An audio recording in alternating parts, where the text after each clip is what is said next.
Okay, we'll just go right ahead and get started. So hello, welcome to the Graduate Open House presentation. We appreciate you for joining us for this presentation. Be sure to mute your computer on your side so that it doesn't echo. And we hope that you find this presentation helpful in answering many of your financial aid questions. Be sure to use the Q&A box at the bottom to type in your question throughout the presentation. I have a few of my colleagues with me here that will be answering your questions throughout the presentation, and I'll also be answering some live toward the end. Okay, so let's go ahead and just dive right in. So I'm your host. My name is Jennifer Bond. I'm the Associate Director of Graduate and Professional Programs. Joining me today as co-host is Cristina Lopez Gonzalez. She's one of our financial aid counselors. We also have Maria Flores with us, our scholarship manager. They will be helping to answer questions throughout the presentation and at the end as well. As I mentioned, please mute your audio and use the Zoom Q&A to ask questions throughout the presentation, or you can wait toward the end, whichever you like.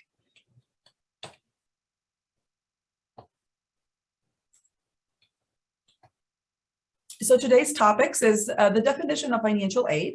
We're going to talk about what it is. We're going to talk about applying for financial aid and eligibility.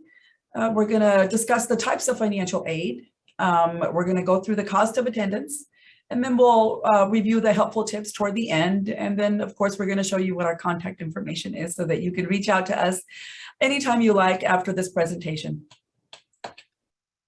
So what is financial aid? What is it? A lot of people wonder, like, what exactly is financial aid? Well, financial aid is money to help students pay for college. That's the gist of it.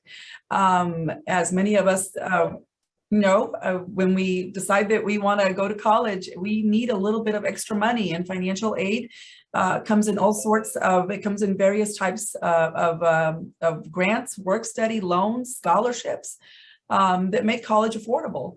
We're going to talk about the different types so that you can find out where you can find all this wonderful financial aid. So as I mentioned, where does it come from? It comes from the Department of Education or the federal government. It comes from the state, either the state that you're living in right now or the state that you're from. It also comes from private sources such as a school or an employer. It can come from a church, a scholarship foundation, or grandpa and grandma. Financial aid can come from a lot of different sources. So how do you apply for it? Applying for financial aid is actually easier than you think. It's just you completing the FAFSA. And the FAFSA stands for Free Application for Federal Student Aid. A lot of you have probably done this already as undergraduate students. And the process is really the same, basically the same. It's actually easier at the grad level. To complete the FAFSA, and you actually have to do it every year. So make sure that you're doing that every year. You go to studentaid.gov, www.studentaid.gov. And studentaid.gov is actually a website that I'm going to talk about throughout this presentation because it's a one-stop shop where you complete a lot of the requirements on top of completing the FAFSA. So in order to apply, you have to create an FSA ID, which a lot of you probably have completed as undergraduates. But if this is your first time applying, you just go ahead and create an FSA ID on studentaid.gov. And you use that to sign in and to sign your form electronically. You'll use the same FSA ID every year to complete the FAFSA. Information for the FAFSA this year is based on 2020 income and your taxes as well. And as I mentioned, students must reapply every year, once a year. So that's the wonderful thing. You don't have to do it every semester. You just have to do it once a year. And LMU school code is 001234. It's really easy. I love our school code because it's so easy, 001234. Also, if you decide that you're going to attend LMU, you want to make sure that you complete your department scholarship application. At LMU, every graduate college has their own scholarship application, and you complete it on our website at financialaid.lmu.edu, and you submit that directly to your college. And you can check with your college or the colleges that you're interested in applying to for additional information on their scholarships. So what is the eligibility to apply for financial aid? What does it take for you to be eligible? Well, you must be a U.S. citizen or eligible non-citizen. And this only applies to federal aid, by the way. This does not apply to institutional aid. You must have a valid Social Security number with the exception of the Republic of the Marshall Islands, Federal States of Micronesia, or the Republic of Palau. You must be enrolled in an eligible degree-seeking program or an eligible non-degree credential program. You must be enrolled at least half-time. For a graduate degree-seeking student, half-time is considered 3 units or more. For non-degree credential students, half-time is considered 6 units or more. And you must maintain satisfactory academic progress, which I know will not be a problem for any of you. So we're not even going to talk about that. We're just going to keep on going. So what are the types of financial aid that are available to our students? As I mentioned, gift aid, which is the best aid that anyone could possibly receive because it's money that you don't have to repay. It consists of grants and scholarships. And there are different ways of applying that we're going to talk about in a little bit. There's also loans. Loans is money that you borrow from either the Department of Education or from a private lender. It usually comes with interest, and it's of course something that you would need to repay. Work. So LMU offers institutional work. We also offer federal work study. And work is just literally just what it sounds like. It's work. So you work at a place of employment on campus and you earn money in a form of a paycheck, and you can use those funds to either help pay for your tuition or to use it. You can use it for for educational expenses, such as books and supplies and living expenses as well. So other types of aid out there are grants and scholarships. Like I mentioned, these are my favorite because this is money that you don't have to repay. So let's talk about a few. For those of you that plan to become teachers, there is the federal Teach Grant. And I can tell you right now that there's a lot of opportunity for those that plan to go into teaching because we have such a shortage on teachers. And so there's just a lot of incentives out there to get students to go into the teaching field. So you're going to hear a lot about that. But don't be discouraged if you're not going into the teaching field. There are other opportunities as well. So let's talk about the federal Teach Grant. The Teach Grant is a program that provides up to $4,000 a year to students who are completing or plan to complete coursework needed to begin a career in teaching.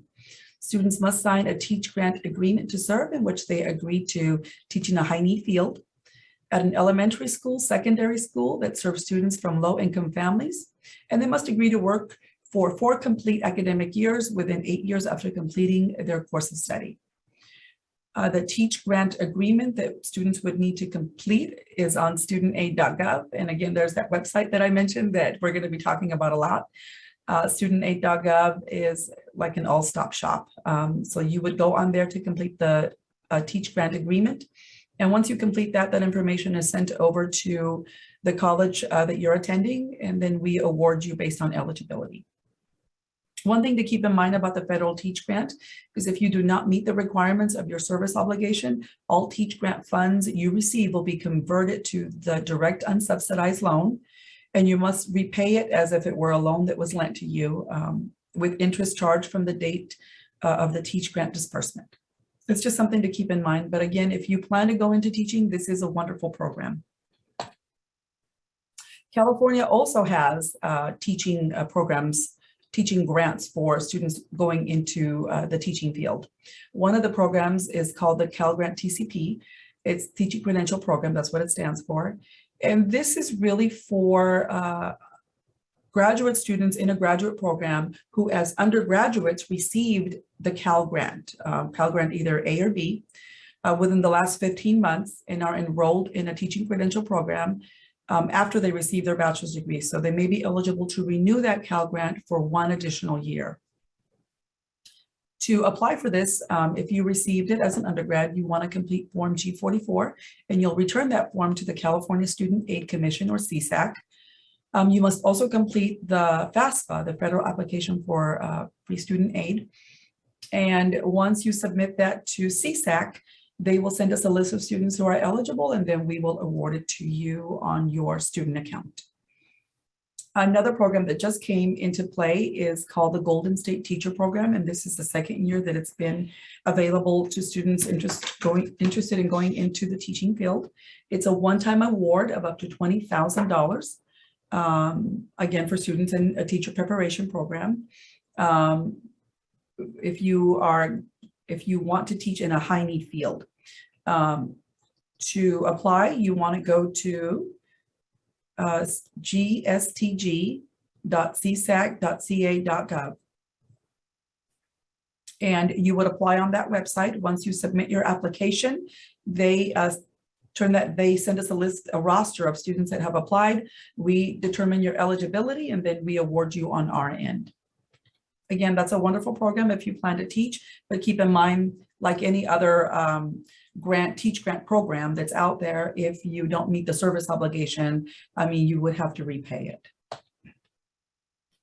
Okay, other grants and scholarships available to students are through the university. LMU does offer institutional grants and scholarships that are awarded directly by the college, whatever college you intend to or you're applying to. The application is located on our webpage right here. I'm hoping that it will allow me because I want to show you. Are you able to see that webpage, Maria? Yes. Okay, wonderful. So it's under financial aid, and then you go under graduate students, aid information for grad students right here. And then you would see that under departmental scholarships and awards. And you will see the scholarships for the applications for this year. This would not apply to you unless you plan to start in the summer. And then here are the applications for the coming year. You would just click on the application and then complete it and submit it to your department, to your college. Let me exit out of here, my apologies. There we go. Let's go back up. And then there are also outside scholarships that you can apply for. And we encourage all students to start looking for these outside scholarships now before you begin your college career as a grad student. Here are some websites that students can visit to look for outside sources: fastweb.com, schoolsoup.com, and collegenet.com. Be cautious though. I always tell this to all of our students to be absolutely cautious, because if you ever come across a site that's asking you to pay to apply for scholarships, be wary of it, because you should never have to pay any kind of monetary funds to apply for free scholarships.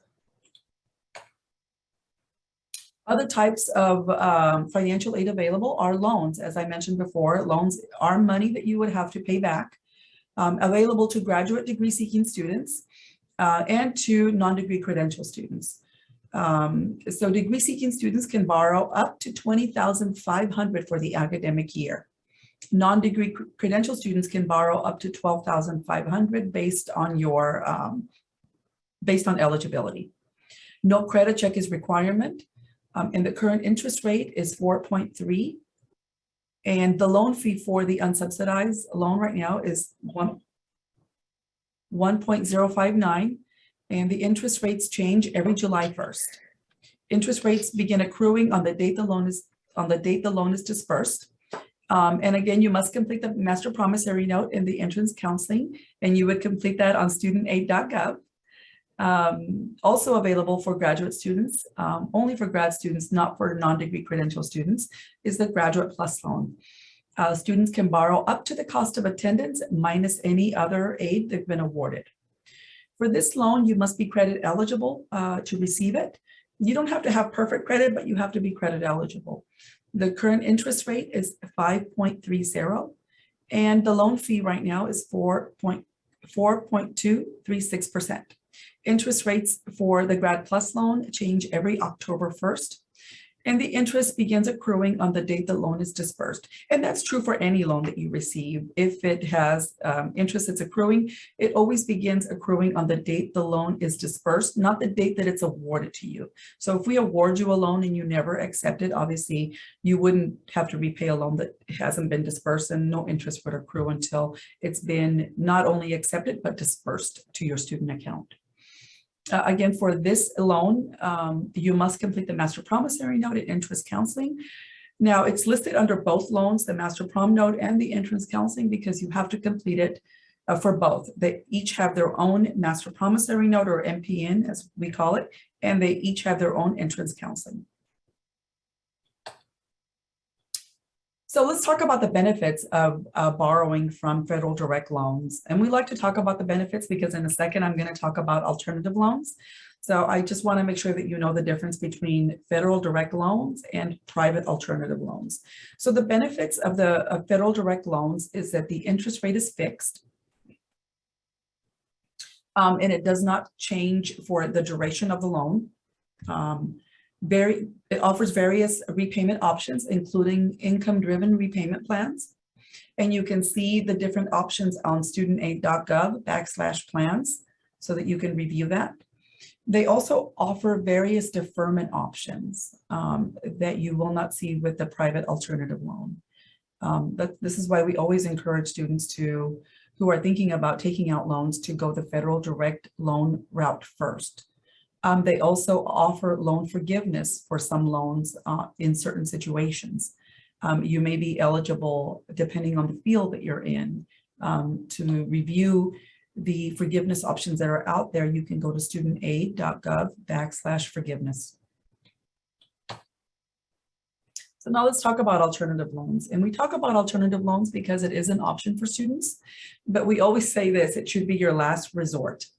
And why is that? Well, it does require a credit check. The interest rate could be possibly variable, not fixed. It may require a cosigner, and private lenders are not affiliated with the government or the school. So they may not offer the repayment options or the income-driven repayment option or deferment options. Additional information can be found on our webpage at financialaid.lmu.edu/graduate/types of available aid.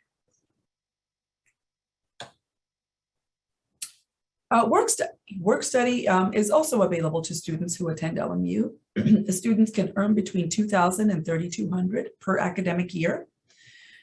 Students would need to find a job on campus to earn these funds, and you may work a total of 8 to 10 hours per week on average. You would earn a paycheck, and you can elect to either use the funds to pay tuition, or you can use the funds toward your educational expenses, such as books and supplies, or living expenses that students, incur while they're attending university. You can visit our employment website at studentAffairs.lmu.edu/activities/SES/workday. Okay, so let's talk about the estimated cost of attendance, or the COA is what we typically call it because we like to shorten everything. So what is the cost of attendance? The cost of attendance, and every college has one, every college has their own cost of attendance. It's the college's total estimated expenses for 1 year, including tuition, room and board, books and supplies, transportation, loan fees, and miscellaneous expenses.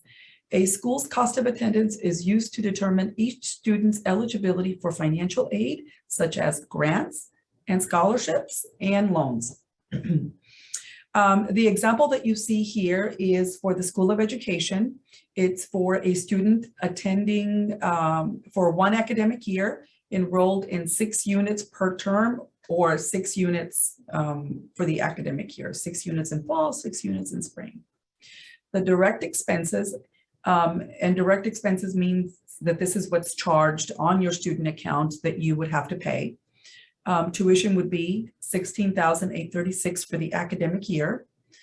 And the graduate fees for the academic year would be $180.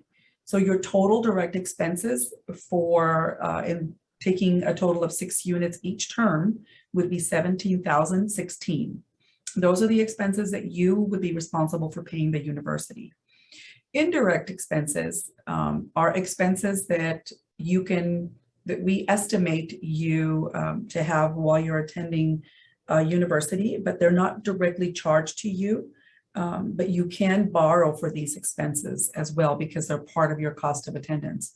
And that would include, of course, room and board, your books and supplies, transportation, personal and miscellaneous expenses, and loan fees.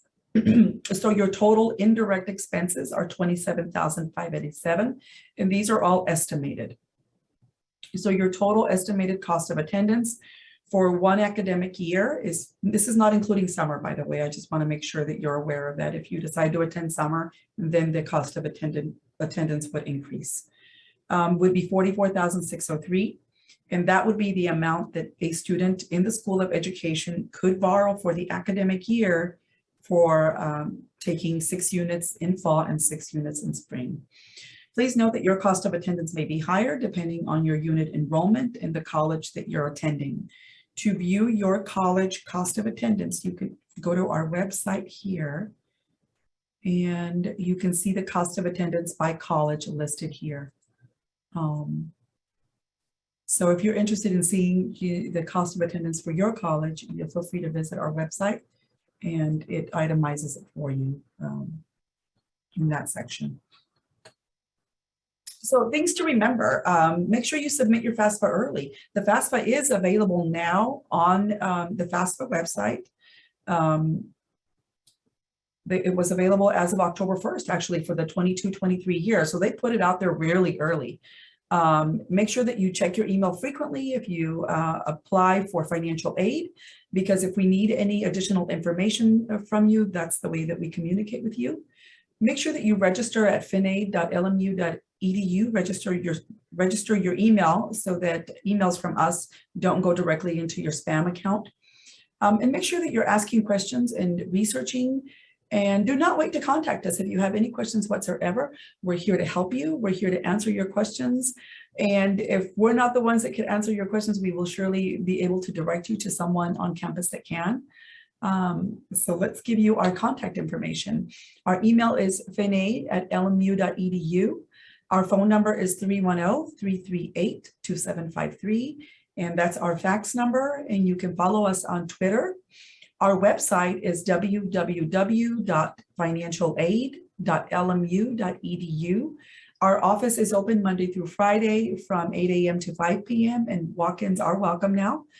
We also are willing to meet with anyone via Zoom. We always set up Zoom appointments. If you want to meet with us, you just need to let us know. So yeah, that concludes our session. So let me see if anyone has any questions that I can answer.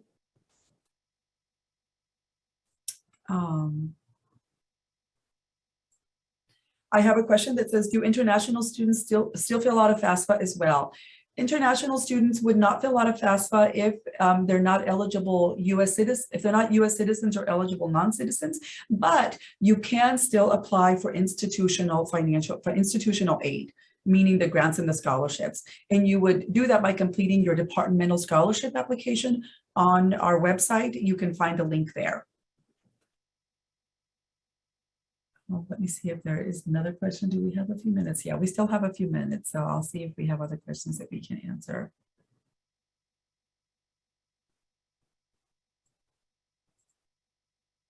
Okay, I don't see anything in the chat. Does anyone have any questions that they would like to ask that we could answer for you? Jen, we have another one in the chat box. Okay. What if I did not work and did not file for the 2020 taxes? Oh, if you don't work, you can still complete the FAFSA. As a graduate student, you're considered an independent student. So you can complete a FAFSA even if you don't work. As long as you're an eligible citizen or eligible non-citizen, complete the FAFSA. That just means that you would be eligible for, financial aid, because if you're not working and you're being supported by mom and dad or family members, that still makes you eligible to submit a FAFSA. And also make sure that you submit your scholarship application to your college, because they also look at financial need. And as a student that isn't working and is fully concentrating on their studies, it does put you in a high need field. So make sure that you complete that FAFSA. That was a good question, so thank you. We have one more. Do we receive our financial aid package offer from LMU at the same time we get accepted? So not exactly at the same time, but shortly thereafter. As soon as you receive your acceptance, that's when we can import your FAFSA, and then we can get going on your award letter to send that out to you. So it may not be exactly at the same time. However, institutional scholarships by the college are awarded from the college, and you may receive notice from them letting you know whether or not you received a scholarship through the college. As far as your federal aid goes, you may receive that notification at a different time. But please know that if you're in a degree seeking program, you will receive up to $20,500 in unsubsidized loan. And then we will also offer you the Grad Plus loan up to the cost of attendance. And then we have Skylar. She said that I applied for a fellowship. If I am awarded, can I make an appointment with financial aid to see how much more I have to pay for my tuition with the fellowship? Absolutely, absolutely. We're here to help you. So please, if you want to make an appointment, feel free to reach out to us. You can actually email me. My email is Jennifer. You can see my name right there. It's jennifer.bond@lmu.edu. Feel free to shoot me an email and we can set up an appointment so that we can review your account and try to so that we can determine what your cost will be.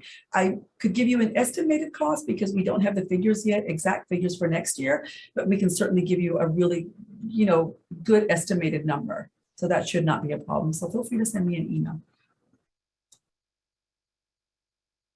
We have someone else who said 2 application fees. Is there a fee for the school app? For the school app, if you're referring to the FAFSA, which I think that's what you're referring to, there's no fee for completing the FAFSA. Completing the FAFSA is always free. There's no fee for completing the scholarship application for your particular college as well. I'm thinking that's what you're talking about, but if you're not, feel free to send me an email at jennifer.bond@lmu.edu. And if I didn't answer the question, I'm happy to just, just have a one-on-one so that we can make sure we address your question.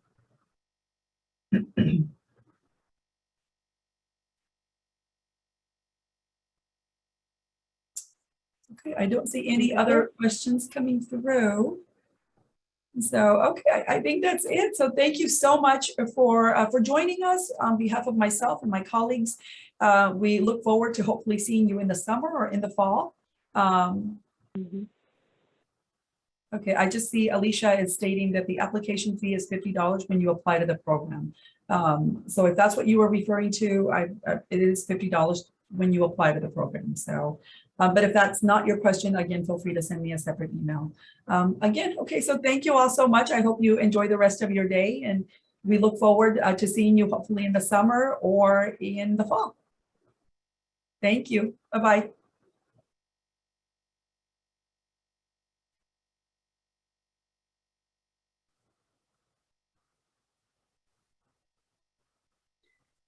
Thank you. Have a good evening. I'm going to Thank jump you. over Bye-bye. to the next one. Bye. Okay.